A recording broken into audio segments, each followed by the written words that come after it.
What up, everybody, and welcome to the Black Expat Podcast, coming at you guys live from somewhere in the world for yet another episode. I'm back, y'all. It's been a long time. I've been off of YouTube, but I'm so very excited to be back with an amazing guest. But before I jump into all things new with the Black Expat Podcast and this amazing interview that I'm about to do, more of a conversation, not really an interview, with Zach Best. You guys know what time it is. Have a drink with me.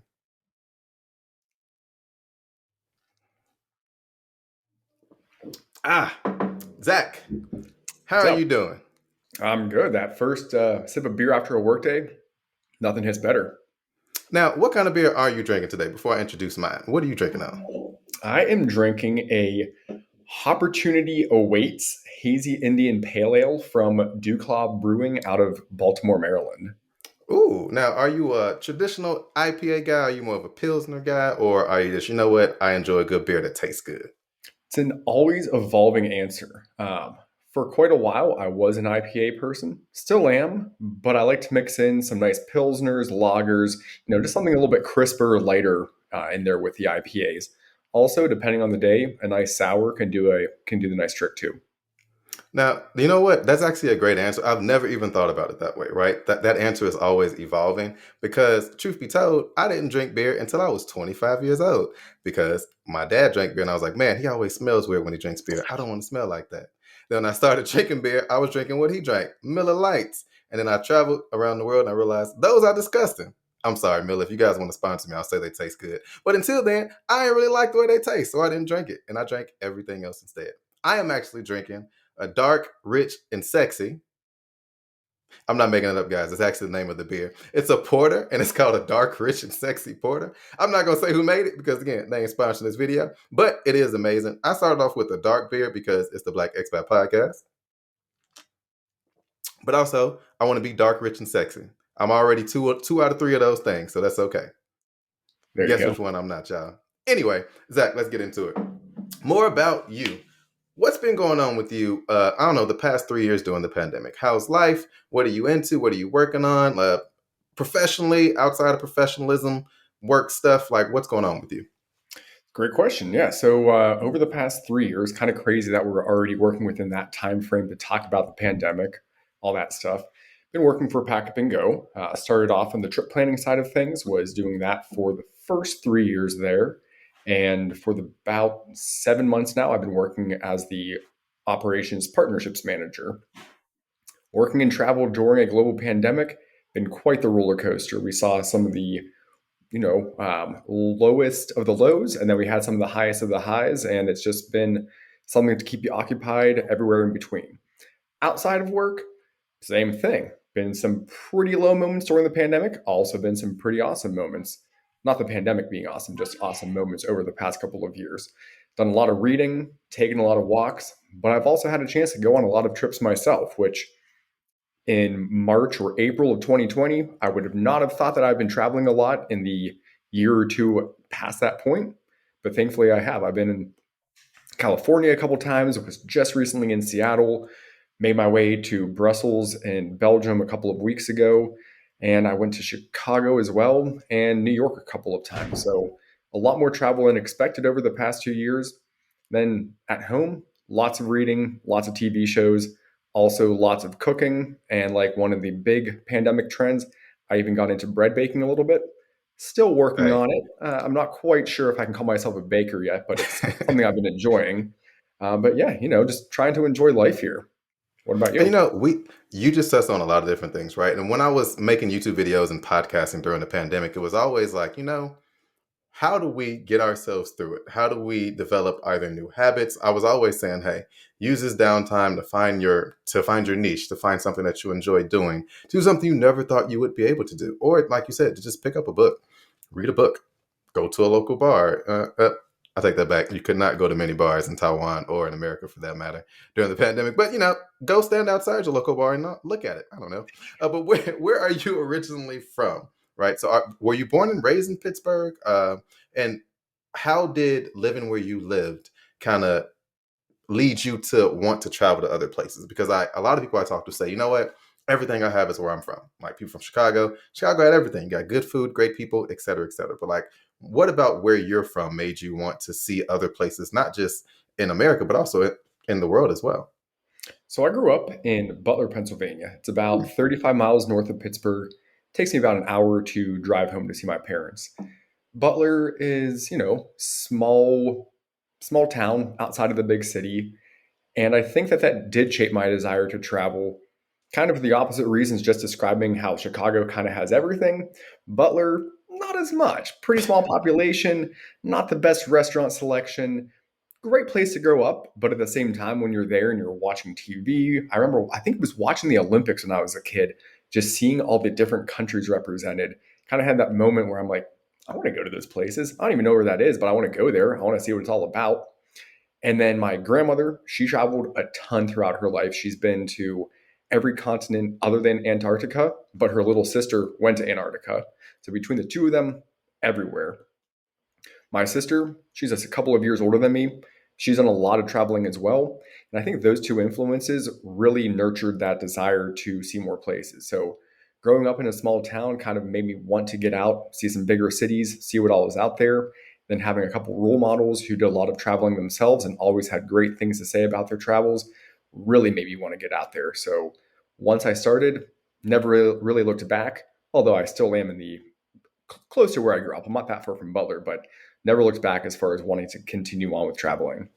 You know, what's so like, I guess what stands out to me, like with everything you said, is that I don't really have anybody that traveled a lot that I talked or even talked about traveling when I was growing up. I think the one memory that I do have about travel was my father. He was a vice president of a bank, and he went to London on business, and he came back with like this little London doll, and I always kept it because I was like, I didn't really know what it was at the time, and I was like, oh, this is cool, and it seems like this place was very different from mine, and that's the one thing I always remember when I took my first trip out of the country, which was to where did I go with my first trip? To Egypt. That was my first trip. How First did trip to forget, guys? Egypt. I'm not that old. It was to Egypt. So yeah, but I didn't really grow up with a lot of people talking about travel or talking about other places, even outside of Chicago. My family, we traveled a lot, but not when I got older. I think it was easier for my parents to travel with us when we were younger, because cheaper, older kids need their own rooms, et cetera, et cetera. But as I got older, it was more like academics, and I was really into sports, and I was just focused on getting into college. I went to college in Indiana, which is a great place to go to school. I take that back. My university is a great place to go to school. Indiana, we'll see, hit or miss. So, uh, ooh, my next question was going to be about college, but I'm gonna shift away from that one for a second. College was traumatic for me in a lot of ways, but also a great jumping off point for me. Where have you traveled internationally, and like what are some of the highlights of the experiences you had in other countries? Internationally, traveled to, trying to think chronologically, Canada a couple of times. Being from northern Pennsylvania, pretty easy to get there. Toronto, awesome world class city. Really would like to go back. I've been to England a couple of times. The first time I went there was to visit my sister when she was studying in London. I went to Paris. First time I went there, and only time I went there, was when my sister was living in France. So again, that influence of her traveling really helped me get out there. I had an internship at one point in Monrovia in Liberia. That was an experience unlike anything else. I went to Israel briefly once for about 10 days. And then, other than that, Vienna in Austria, Prague in Czech Republic, and then I had a pretty extensive time in Australia, during which time I was also fortunate enough to visit Southeast Asia and as well as Japan and South Korea. All of those experiences were great. Oh, I just forgot. I also went to Mexico City the fall before the pandemic. Asking me to pick out a favorite, though, pretty impossible. They were all great in their own ways, and they've all influenced any subsequent trip I've gone on. Just the experiences of being in a new place, I think, always makes it more intriguing, but also easier to go to another new place because you keep on learning that people pretty much are friendly everywhere. Food, good everywhere. It's just always fun to go somewhere new. But I think some of my favorite food, and that's always kind of my frame of Yeah. thought when I'm traveling, is food. Mexico City, amazing. Tokyo, amazing. And everywhere else, all amazing. But those two cities really stand out as just the continual 24/7 eating capitals that I've been to. And you know what? I went to Osaka, and now that I think about it, because I actually did a YouTube series where I highlighted my trip on Osaka. I ate a lot, and the food was always amazing. But you don't like when I think of Japan. I don't. The first thing that comes to my mind isn't ramen, guys. But like it isn't food. It's like culture and temples and those little monkeys they got in that big ass mountain. They got smoke coming out of it. Oh yeah. But like yeah, like you said, like when you actually go there and you eat, guess what I want to say is not everybody really factors in the kind of like how important food is to your experience you have in a place. Because I say that everyone I've talked to a lot of people recently who've either gone to France, are going to France, or who are currently in France. And France is one of the I don't want to go back. I have no one. The impression that left on me is that I have no intention or do I ever want to go back.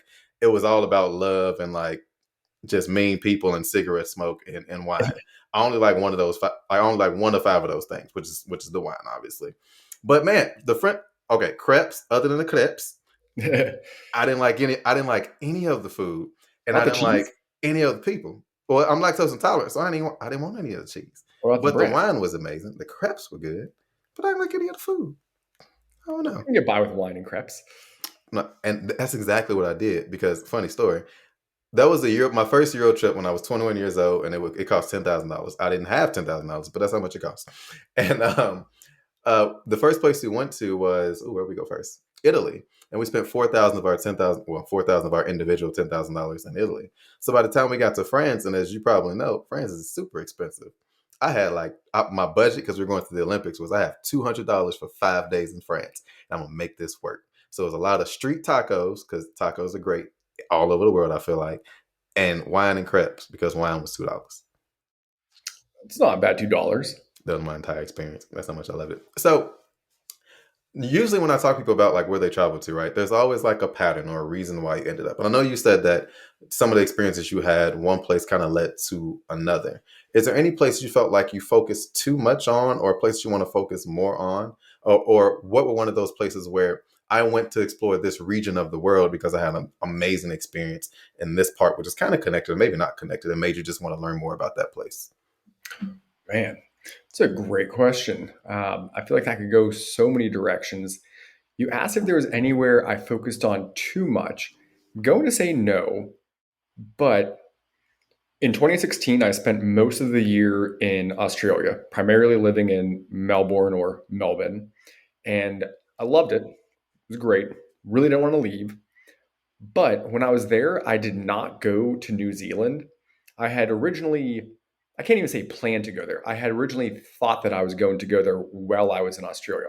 Mind you, before I got there, I also thought it was like a 2 hour flight between the two countries, not a like 7 hour flight or maybe even longer than that. Fact check me later. I know it was a pretty long flight. But when I was in Australia, some of my friends here in the US texted me the one day and said that they were going to Tokyo and asked me if I wanted to join them. Mind you, I was living in Melbourne. I was to get to Tokyo, I had to fly, I think, two different 6 hour flights. It was a pretty long time to get there, but there was no jet lag because it was just going north, not going east or west. Super convenient. So I did that, had a great time in Japan, but I didn't go to New Zealand. So I think to kind of answer that question of where I focused on too much as I loved Australia, it would have been nice had I built in a little bit more time and a little bit more budget to go to New Zealand because I've heard great things and it's so far away that short of another big adventure to that part of the world, which, pretty hard to come by, just not quite sure when I'm going to make it there. So that's the first answer to that one. And then as far as like where I want to go back or what place has kind of drawn me in more, I think I have two answers for that. When I went to Mexico City in 2019, I was just blown away. I thought it was such a cool place. Like I said, thought the food was amazing, and I was super intrigued by it. Haven't really spent much time in that part of the world and would definitely like to go back. Likewise, I've been to a couple of places in Europe, but considering how close it is and how easy it is to get to comparatively, I would like to go back there as well. There's just so many places that I like. When you were mentioning Italy, haven't been there. Only ever heard good things. Also heard great things about Amsterdam, Copenhagen, you name it. There's just so many cities in Europe that I haven't been to that just seem like they're great to go to, great food, great culture. So I guess wanting to go to Mexico more, but also wanting to go back to Europe. So really anywhere. Take it from me. I'm gonna tell you firsthand. And the thing is, when I tell people that like, yeah, I loved Amsterdam, like, oh, I know why you loved it, but it's really not that. Amsterdam was there's so much culture there, and like, first of all, people who live there, the Dutch, they are super tall. So like, I felt like a mini superstar because there wasn't that many black people there, but everybody was like 8 feet tall. But other than that, it's just so much culture there, and like the food, I remember every meal I ate in Amsterdam. I also remember I stayed in this Irish. Okay, I didn't book this. My friend Brad, shout out to Brad. He was like the travel planner back then because I had no idea. I had nothing. He was a big travel guy, so we were just following him. And he booked us at this Irish hostel, and like it was Premier League or some sort of sporting event going on. So the bar was like full of Irish people. So then it was me, Brad, my other friend, and then two black guys and a white guy. When we walked in, like everybody, Zach, it was dead silent. We walked in, everybody looked at us like, and I thought it was because we was black. It was not because we were black. I think it was a little bit of, I'm not gonna lie. But it wasn't because of that. It is because they were like, why y'all got those bags on? Grab a drink. And they made us take 3 shots. Oh. It was like, they didn't make us. Of course they asked. And I said, yeah, because we're here to party. But it was just like such an amazing experience. And I was like, why not? They was like, yeah, it's whenever people walk in, they always see who's gonna be fun, who's not gonna be fun. This is what we do here in the Irish bar.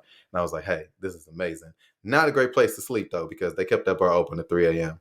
But it was a great place to just be. And I have another story I'll share with you off this that happened there. Again, not like that, y'all. Y'all calm down. But it is a very, very good story about a young princess from I forget that place over there next to Amsterdam, but it was an amazing place I want to go see.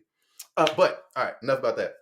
I want to get into some heavy stuff before I get into the fun stuff because I have a big question about the fun stuff. But the heavy stuff. When you were traveling, were there a lot of men traveling that you saw? I think so. I can't say I kept a running tally on who I was encountering, but I feel like most of the travel experiences I've had have been pretty much 50-50. Whether I'm talking about people I've met at hostels, people I met when working abroad, uh, people just encountered in other ways when you're traveling, whether it's just asking somebody for directions or chatting with people when you're waiting for your flight. I feel like it was always pretty much 50-50.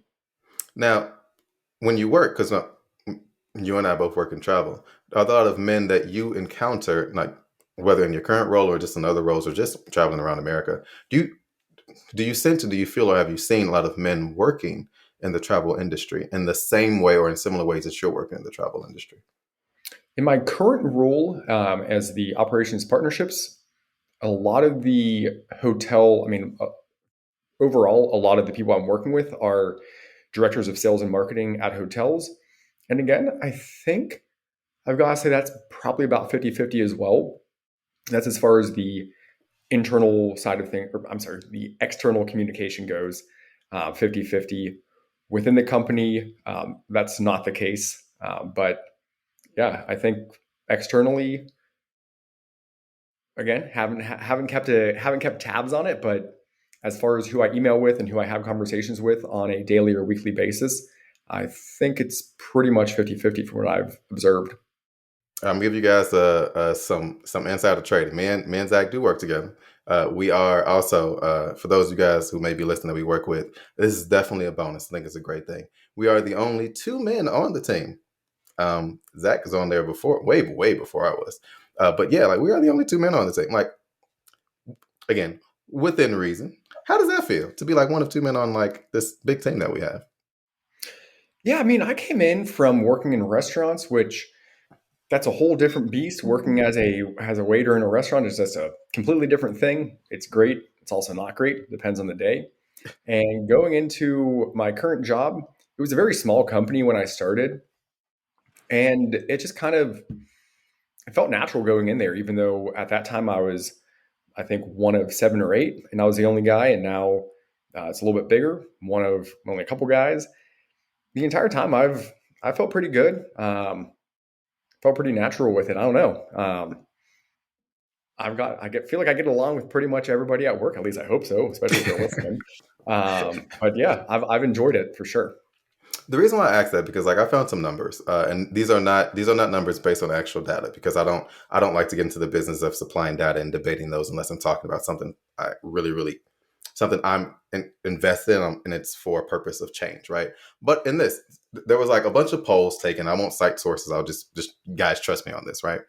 They said that in the travel industry as a whole, like 30% of the leadership are males, and 70% of the leadership are non-males. Now, hear me out. Now, when they say leadership, they mean people who are driving the industry forward. So it doesn't mean specifically only CEOs or only directors or only managers. This is like people who are driving the industry forward and are making significant change based on this survey was women compared to men, which is why I asked you those questions about, okay, because you work in a different part of the industry than I have, and you've also traveled differently than I have. What do you see when you go out? I'm also from my experience, the reason why I started the podcast, there weren't a lot of Black people, especially Black men particularly, that I seen while traveling internationally at all when I first started. Now, I feel like, and I hope, and I know for a fact, I think that's changed since 11 years ago when I took my first trip abroad.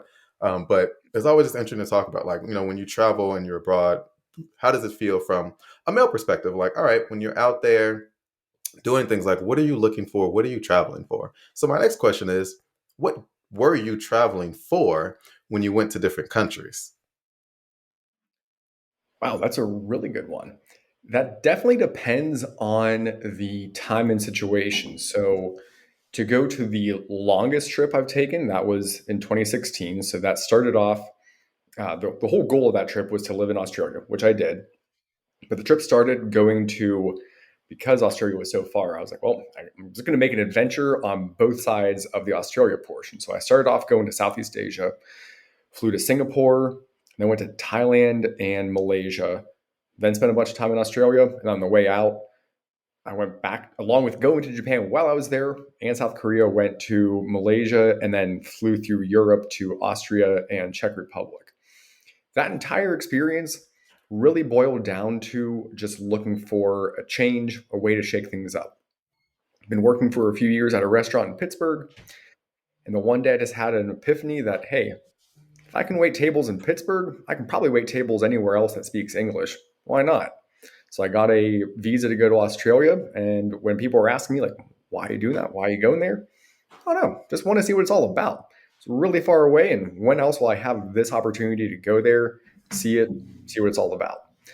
So for that, I think it was really just kind of curiosity and finding on the map, like, where can I go that I'll be able to work both legally and also as far as the language goes, like where will be the both interesting but also the lowest barrier to entry for that experience.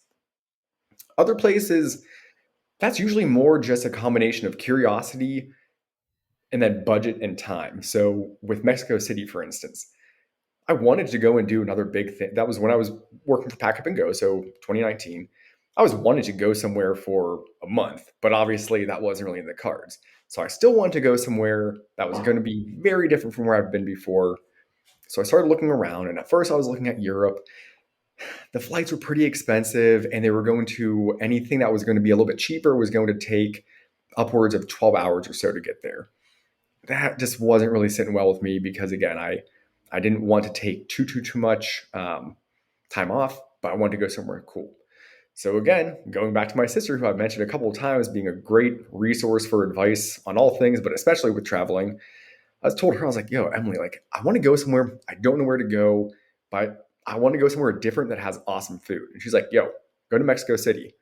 There's no jet lag. Doesn't take that long to get there. You can probably find a cheap flight through New York. You're going to love it. So I texted a buddy of mine who lives in New York, asked him if he wanted to meet up at the airport and go to Mexico City. He said he was down, so he went. So that's a good example of kind of letting time and budget plus curiosity kind of guide the way, as opposed to just waking up one day and going, I have to go to Paris because they have good wine, so I'm going to go there. I'm sure they do, and I would love to go back and experience that. But this is a much more open-ended kind of curiosity guiding the way. As far as, well, I feel like I'm losing my train of thought real quick here. Oh, what's motivating me to go different places? I went to Brussels a couple of weeks ago.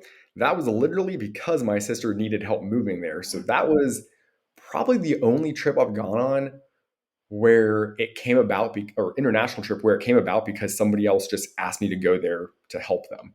That's a pretty rare opportunity, but it was still pretty cool because I saw a city that really I would have never thought to go to myself. And I got to see it in a different way. Instead of Mm. just going there as a tourist, which is, how you usually go somewhere when you are a tourist, I went there to help somebody move there, which let me see just kind of the more day-to-day residential aspect of going there. We spent like 6 hours at IKEA one day. You never really do that when you're just on vacation, but it's still kind of interesting because you get to see, how do people in this country shop for furniture? How do people in that country shop for furniture? So I think my trips have kind of always been guided by different motivations, whether it's curiosity, in that instance, helping somebody else, or just wanting to get far away from home and see what it's all about. Uh, Kind of always depends. Like that's so interesting because I think one of the things that, like the way I look at my experiences, right? Because when I did travel to Beijing, I went there for school, but I also went there. I lived there for 6 months, so it was like, yeah, I'm visiting, yeah, I'm in school, but I'm also living here. So I have a, but there's also a difference between living there as a person with a job and living in Beijing as a person that is a student. Because students, you have cafeterias, you have resources on a campus for you, whereas when you live and work in a place, you got to find your own food.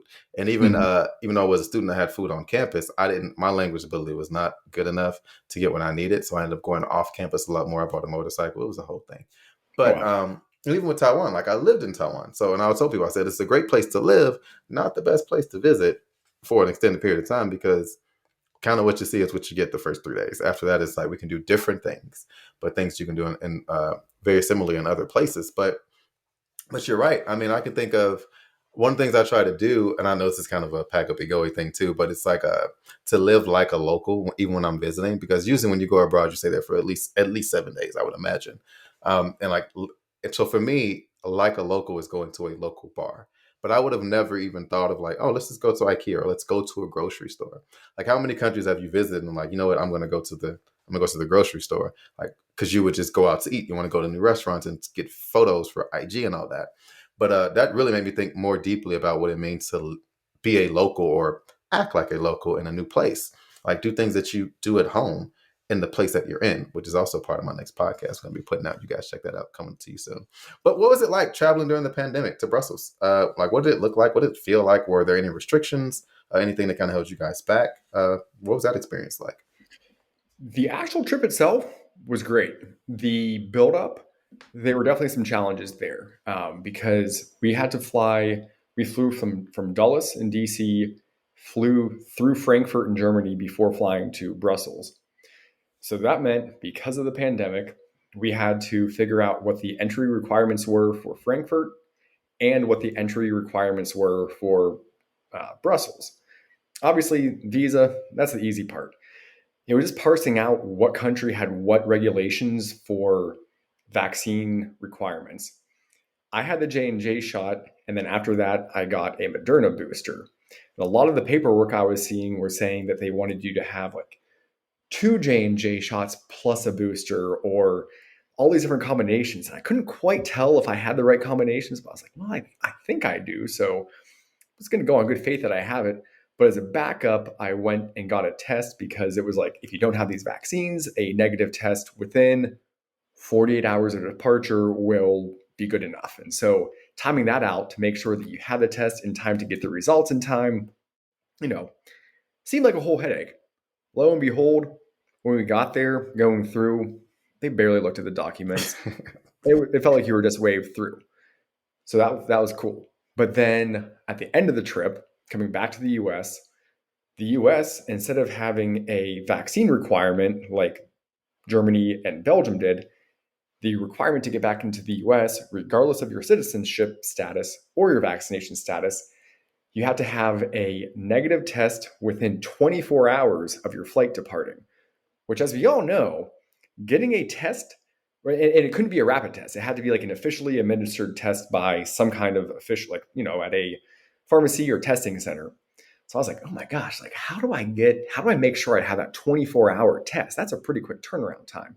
But again, thankfully, much easier than I thought. I went to, and again, this kind of goes back to living like a local, went to a pharmacy in a residential neighborhood in Brussels.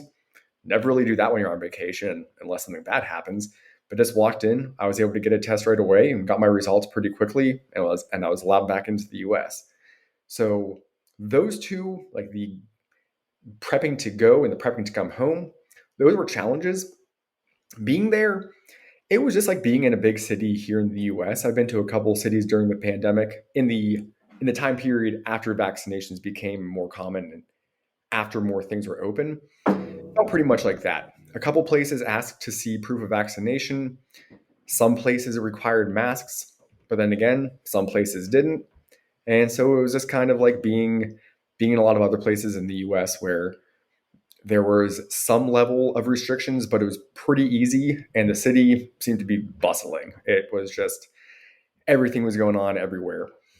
Although I will say one thing that I noticed, and I don't know if this is a COVID thing or just a cultural thing. So if there's any Brussels experts out there, I'd love to hear it. You and I both talked about liking to sit at the bar when we're traveling alone. There were a couple times because again, I was there helping my sister and her 5-year-old son move to the city. There were a couple times where after he went to bed and after my sister was just kind of relaxing for the day, I was exploring because Brussels has a pretty awesome beer culture. Going out to some bars, bar seating didn't really exist. A couple times I sat at the bar and was told to sit at a table instead. So there were bar stools at the bars, but people weren't sitting in them, and I guess they weren't supposed to. So Hmm. that made it that was one thing that I wish was different because when you're alone and in a different country, it's really nice to sit at the bar and whether you're chatting with the bartender, which is a great way to learn, or just kind of sitting there observing, kind of nice. You kind of feel, at least I kind of feel a little bit goofy when I'm just sitting Yeah, at a I'd say. table like in the middle of the bar, just like drinking a beer right there, just looking around. But hey, different cities have different rules, different cultures, so it's all good.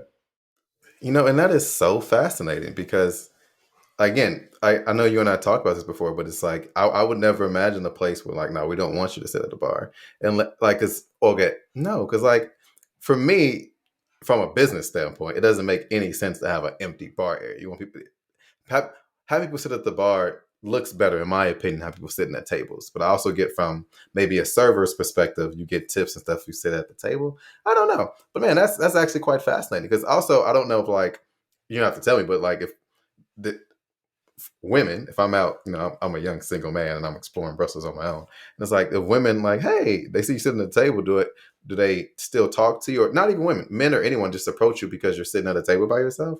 Or did no one even approach you because you're sitting at the table? They think like, oh, he must be waiting on someone, or oh, he doesn't have any friends, so he just sitting at a table by himself. Yeah, nobody approached me. Didn't really make a lot of small talk there. It was friendly people, but just kind of doing my own thing. The servers and bartenders were attentive and friendly, but not a whole lot of small talk, not a lot of chatting, which again, that's what I was looking for from wanting to sit at the bar because that's how you, like you were just saying a little bit ago, drinking like a local, shopping like a local, going out to a restaurant really makes a big difference. And one of the best ways to do that is to just chat with the bartender. Couldn't do it. All right, this is going to be a build up to a longer question. So I'm going to share a little bit of a story. So one of the most romantic, beautiful places I ever went to, I went to with my best friend, who's a guy, and it was the Philippines. Philippines is it was beautiful. The place we booked because we were actually, we plan international travel trips, so we're going there for like R&D for research and development. But we ended up like the place that we booked, we didn't know sometimes you look on the internet and like 8 years ago wasn't that much information. Like, oh, this it looks nice, but you don't realize that it looks super nice. We were Zach, it was just so romantic. The Airbnb we stayed in the Philippines was romantic. It had like a private pool. They brought us champagne upon arrival. Like you walk down like a little alley, and then it opens up to a beach with a shipwreck on the beach, but you can walk on the shipwreck, and like it's birds and shit. And I'm sitting there like, man, this shit is beautiful. But it's like, what do we take a picture of together? Because like we don't want to sell it like we don't want to sell it like it's a romantic spot, but it is a romantic spot because we were trying to cater to everybody. So like in regards of photography, we needed more people there to sell it the way we were trying to sell it. But super romantic. Everything we did in the Philippines was, other than swimming with whale sharks, everything else was just so romantic. We were like, man, we really dropped the ball on planning how to navigate around this place because we were trying to sell custom packages that anybody can go to. But if I were to send someone back, it would be couples. Like if you're getting married, you should go to the Philippines for your honeymoon because one, it's super cheap when you're there. It may be expensive to get there, but compared to how much you would spend on the flight versus how much you spend when you got there, it would balance out to going to Jamaica or even going to Wow. to Puerto Rico for an all inclusive vacation. The same, maybe less.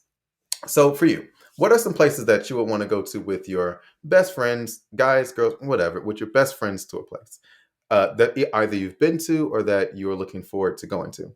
Where is a place that you think is like, this is a romantic adventure that I would go to, again, that you've already been to or that you want to go to? And where's a place that you would have been to that you would recommend people going just on their own, whether you've already been to or that you've also, or that you've researched you want to go to as well?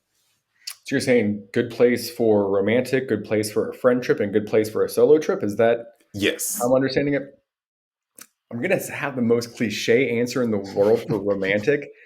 I would love to go with my girlfriend Leah to Paris because it's just so cliche, but I think cliche for a reason because it's got that the wine and the crepes and the views, and it's just classic romantic. And I think that's just something that kind of draws me in. I was there when I was in college. I was there with my mom, dad, and sister, so that was not a romantic trip, but would like to go back. And I feel like if I'm going to go back there, definitely going to make that a romantic trip.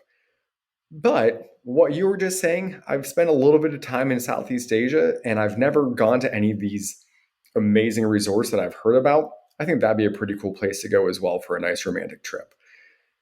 Switching gears to a friend trip, lots of places. I think that going to South America, that's a entire continent that I have not gone to. After coming back from Mexico City, some people said that if I liked it there, I should go to South America next to continue on with the food exploration. I was in Mexico City with one of my good friends, and just based on that experience, and then based on what I've heard subsequently, I think going somewhere in South America would be a really cool experience with some friends. Again, haven't been yet, so not quite sure how that would go. As far as solo trips, I think anywhere can be a good solo destination as long as you prepare correctly. So I'm not quite sure where my first reaction for a solo trip would be. Yeah, I'm not really sure. I'm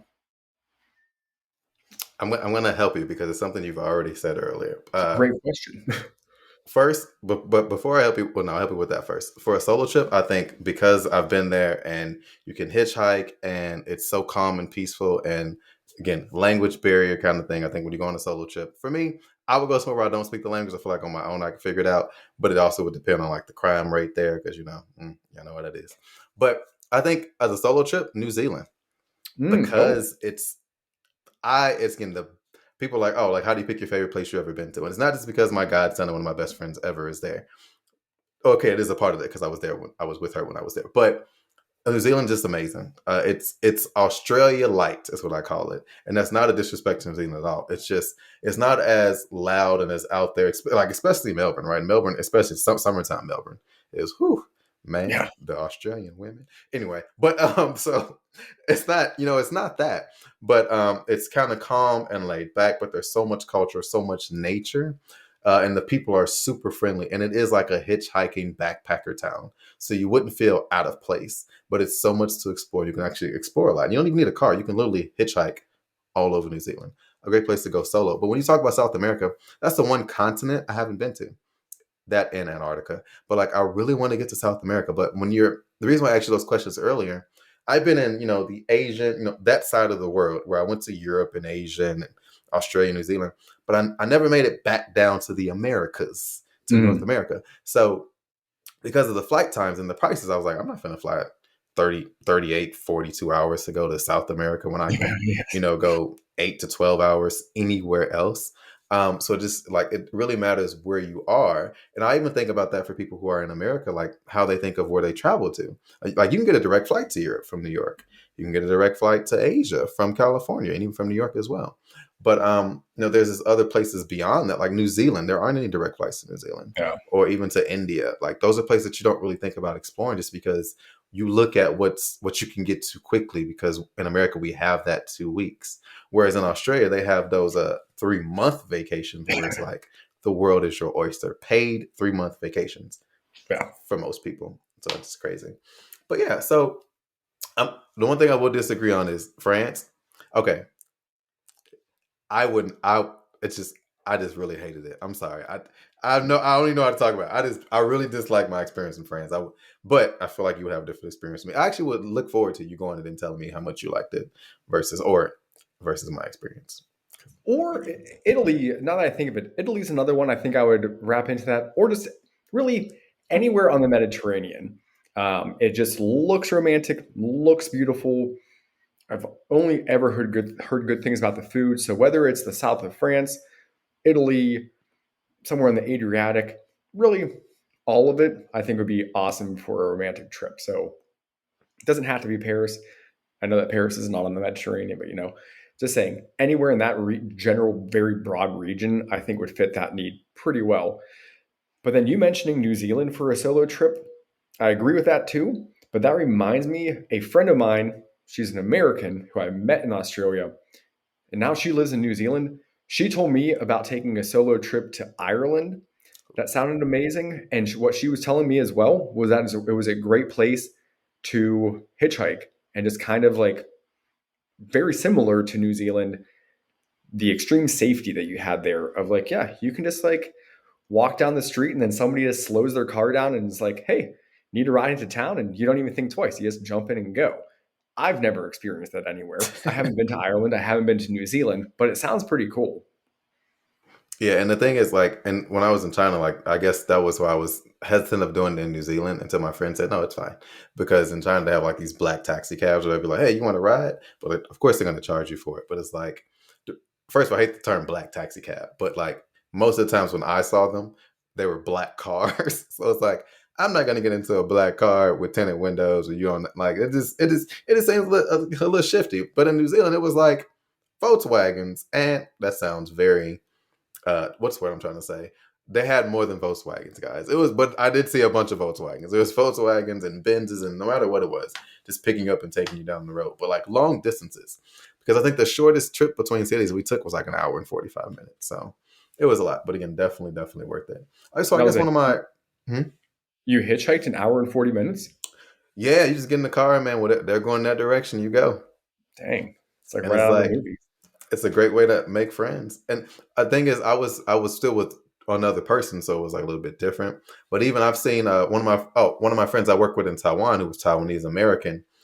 She was a solo female traveler, and she was hitchhiking all the time by herself. She's like, yeah, it's to get in, you talk to them. Like if you see somebody that they look a little weird, just don't get in. Just get in where you feel safe.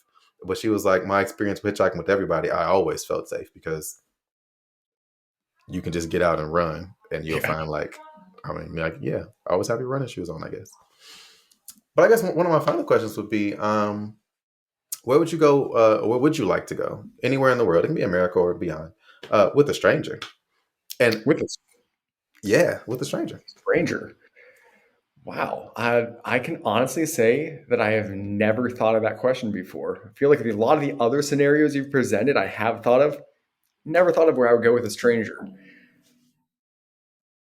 But I mean, just for the sake of an adventure, got to go somewhere I haven't been before. So I think that opens up, again, all of South America.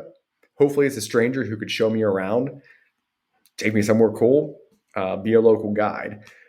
Other than that, I really don't know. That's just tell me. Or India. I think two places Yeah, that are vast and have always been a curiosity are South America and India. Both of them huge. Both of them would take a long time to get to. Both of them don't really know much about. So if there was a stranger who wanted to travel with me that might know a little bit more about those places, that could be pretty cool. like pre-COVID, there was I forget the name of this company, but they did that. It was like a stranger meetup in a new country, and it was such a foreign concept. And I kind of had a conversation about it with a bunch of different expats that were living around the world, and I was like, "You guys know," and people that I met in Taiwan that were strangers to me, and I'm like, "You guys do understand that when you travel and you meet people, they are complete strangers." And I asked them, I said, "How many times as an expat living abroad, because I've been to 50 countries at that point, and I was like, did you go out?" Meet somebody, then you spend the rest of your vacation doing things with maybe not everything, but a lot of things with them. And they were like, man, That happens a lot. I was like, yeah. So the thing about it is, when you're with a stranger, there are no strings attached. You can always be like, you know what, this ain't working out. I'm out. Like, I'm gonna do what I want to do. I'm gonna do what I want to do. But if you just want somebody that's like a person to know in the destination that you're at, because you never know what you're gonna get. And Mhm. usually, I'll say more times than not, my opinion, not a fact, someone who's willing to do that is already an outgoing person. And even if you're not, like more times they may be that extension or that extra that you need, because you may not be that. And I think that's a really cool way of exploring. Because I thought about this, I was like, you know what? For me personally, I want to go. I want to go to a place that I'm familiar with, just because I'm like, I'm a worrier now. Like the older you get, the more you worry. But even if but old school 21-year-old crowd would be like, hey, you know what? Let's do it. Let's go. What would I say? I would say Amsterdam, but not anymore. Because you got to know people to go to Amsterdam. That's just my opinion. Because you can get lost in them alleys. But for real, my friend got lost in the alley. I don't know how do you not see? It doesn't matter. But no, I would probably say Spain, Oh, because I want someone who had better control of the language than I did. Maybe that, but had never been there, because I think that was one of the places that I felt like I didn't get the most out of, because they do not try to speak English. And it's not even, well, from the experience that I had, there was not a lot of the language I could understand being spoken, and they weren't even like in a negative way. It was just like, I feel like if you go to another country, you should have some sort of understanding of the language, or try at least. But I had none, and I felt like I was limited in what I could have experienced. I felt like I had gone with somebody who had a better control of the language. It would have opened me up to a lot more. So have you had any experiences like that where knowing the language would have maybe made it a different experience for you? oh yeah.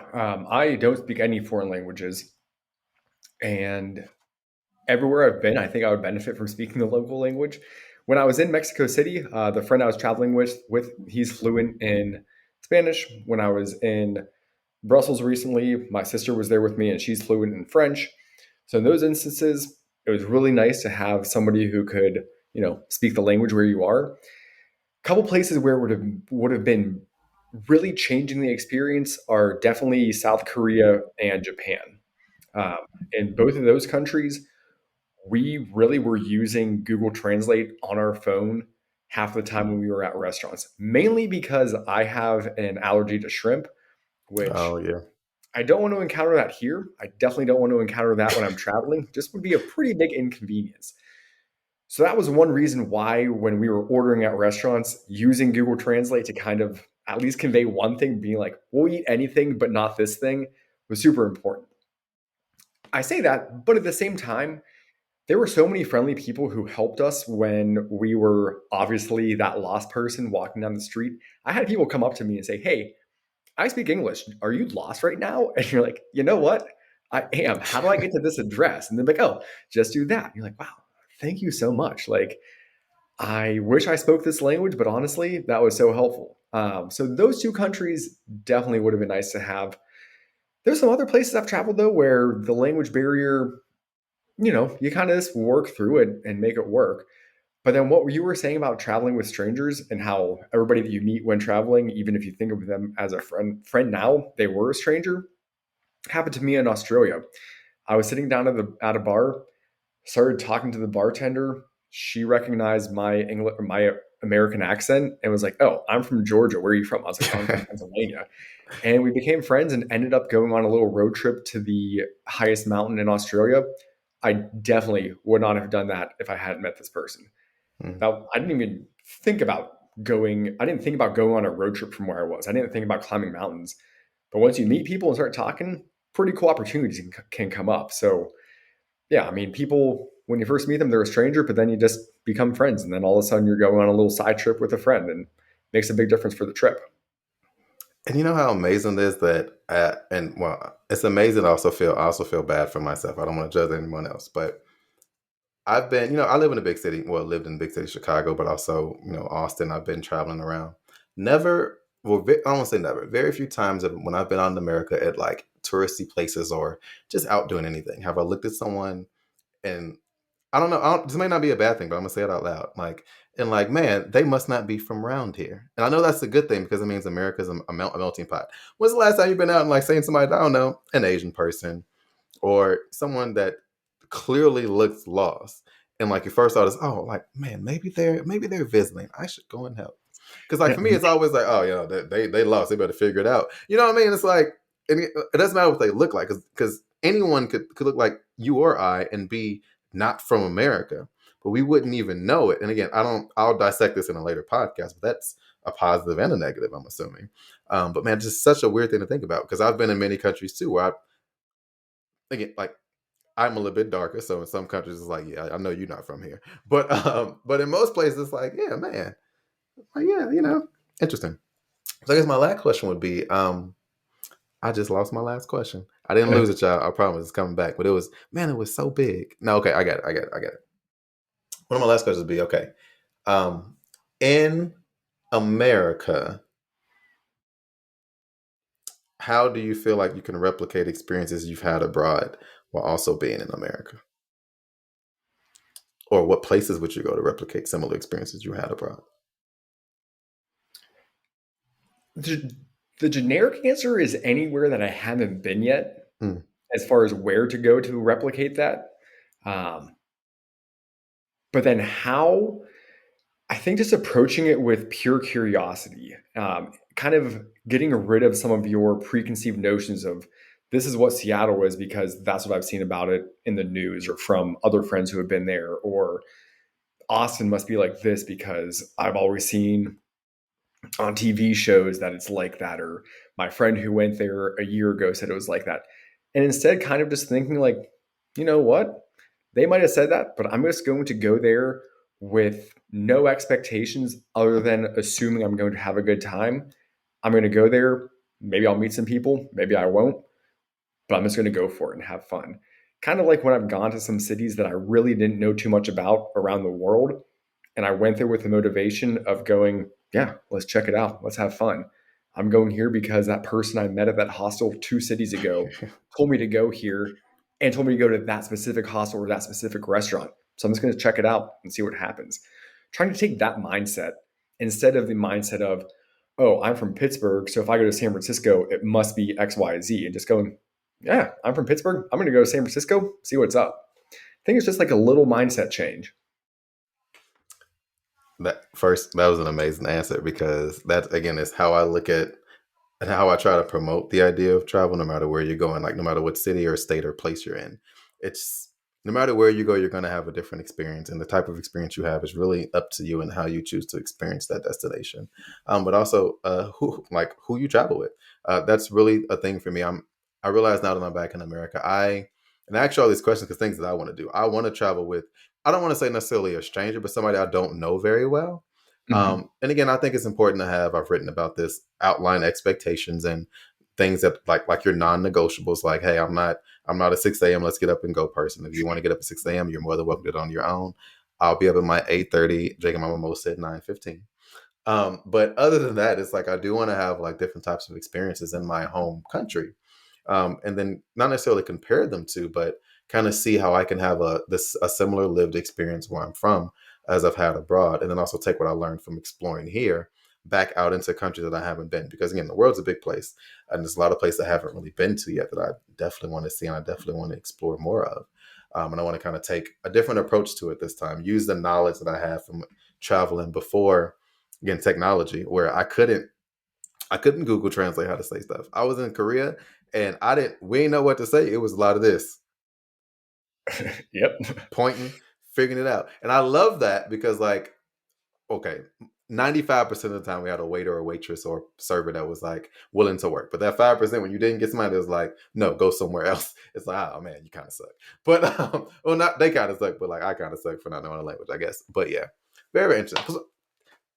A long-winded way of saying thanks, Zach. It was good to have you on. Do you have anything else you want to share? Any questions? Anything else you want to touch on? You want to elaborate on a little bit more? I mean, I love the idea of trying to approach domestic travel as if you're going out of the country. I never really considered that. I mean, obviously, I've considered the difference between domestic and international travel because there are a lot of differences. But I've never thought of trying to replicate that curiosity and excitement of traveling abroad to traveling domestic. Because when I travel domestic, of course, I'm excited. I'm excited to go wherever I'm going. But when you board a flight for an international trip, I think there's just an It's extra different. layer of excitement. And trying to capture that for a domestic trip sounds like a really cool idea. Likewise, I think the idea of traveling with somebody you don't know as well, or even a stranger, that can like help to bring about some pretty interesting experiences. So many of my favorite travel experiences, like I was just mentioning, going on that road trip, came about from talking to people and just keeping your options open, putting yourself out there, and not having any kind of preconceived notions of what exactly you're going to do. Had I had a day to day itinerary of I had to do this and then do this and then do this, you would miss out on so many just interesting things happening. But that, you had to build that in and make sure that you have the time to have that open experience. But I think it's pretty interesting. And I think that those ideas that you presented can bring about some awesome opportunities. Yeah, I'm excited because I know even when I think about domestic travel, I'm like, I'm not gonna ask strangers. America's dangerous as hell. But then when I was trying to get people from abroad to come here, I'm like, oh yeah, America's fine. It's super safe. But it's like, is it? And again, in most places it is. But there also is. You just have to be smart, right? Be smart about the decisions you make, and know who you're talking to. Like you shouldn't find somebody in the alley and be like, hey, is this a good place to go to? And they're like, yeah, totally. I've never been, but yeah, go have fun. It is again making informed and smart, intelligent decisions while traveling can really shift your perspective. But yeah, I totally agree. On But that note, do you have a quick story to tell, real quick, about traveling in Japan? I got to Tokyo. I got there 2 days before the friends I was meeting up with. So I had 2 days just on my own. Tokyo is a huge city. It makes New York look like a small village. Got there and I was like, whoa, this is awesome. But also, oh my God, what am I doing? Like, how do I do this? And so I stayed at a hostel on one side of town for the first 2 nights. And then where I was meeting up with my friends, might as well have been in a different state. It was still in Tokyo, but it was so far away. I also didn't have data on my phone. But I was like, oh, I'll make it work. I can get by without having data. I don't know Japanese. So I was able to get myself, it was probably an hour on mass transit. I got to the neighborhood where I needed to be to meet up with my friends. But once I got to that neighborhood, kind of like you were saying in Amsterdam, it was all just small alleys, small like little streets. And I was like, I'm just not going to be able to find them. Like, I don't know how I'm getting to this address. So thankfully, it was still early. It was probably 4 o'clock in the afternoon, not dark or anything, because again, wanting to have some common sense about just being safe when I'm traveling by myself. But I was like, I need to talk to somebody. I don't know where I'm going. So I found a bar. Bars are always great to find. Found a bar, walked up to the bartender. I was like, do you speak English? And he was like, a little bit. I was like, okay, cool. I'm trying to get to this address. How do I get there? He's like, well, and he told me in English, he's like, my English isn't strong enough to tell you how to get there, but my shift ends in about 15 minutes. I'll walk you there when I'm done. Sold. oh, Bought a perfect. beer, drank it. Then he walked me to where I needed to go. And it was like a 15-minute walk. But honestly, like I kind of was like at wit's end of how to get there. And that was the best option. But you were kind of mentioning this a little bit ago, as far as how like when we're out and about in the States, you never look at somebody and say, you must not be from around here, because that would feel really uncomfortable. I've worked in restaurants. I've never had somebody say, hey, when you're done with your shift, can you walk me to this random address because I'm lost? Never happened. But there, it happened. And I was so grateful because I'm sure I could have figured something out eventually, but that just made my life so much easier. And it was like, yeah, just kind of trust the experience, trust the system, and also be thankful for friendly people who are willing to help tourists that have no idea what they're doing, because I could have been in some trouble had I not figured that out, because that's a big city and you don't want to be lost there. But very helpful. See, absolutely. That just takes me back. And as you were speaking, I'm just thinking, it's like we used to travel and get maps at the airport, and we would navigate with maps. Not MapQuest, which was back then. Not maps on my phone, not Google, but an actual paper map. And that's how we navigated Europe 10 years, 11 years ago. And like it was so efficient. Again, I was not the map guy. I was the fun friend. I was the energy, get everybody out on time, kind of, sort of. But man, like, yeah, everything's changed, and I don't know if it's for better or for worse. Like, I feel like I'm glad I can find things faster, but I just enjoyed that part of literally exploring and figuring it out as I was going, because you just don't get that in like as much as we used to. So, oh man, great story. Thank you. Oh, that was Thank an you. amazing way to end. I have nothing more to add unless you have something to add. It's an amazing I story to end. don't. This has been really fun. Thank you. Well, thank you, Zach, for joining another episode. Well, an episode of Taiwan On. the Black Expat Presents Taiwan on. Have a drink with us, guys, to send us out. Shout out to our sponsor, Kelly X Chin, who also made this mug with my face on it. I know y'all was looking at it. That's me on the cup. That is I. But again, as always, thank you for tuning in to another episode of Taiwan On with the Black Expat Podcast. Thank you so much to Zach for joining me today. It was an amazing conversation. And be sure you like this episode on YouTube, share it with your friends, and also subscribe to the podcast. Y'all know what time it is.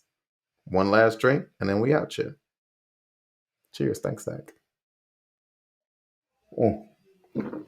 Till next time. Thanks for having me on.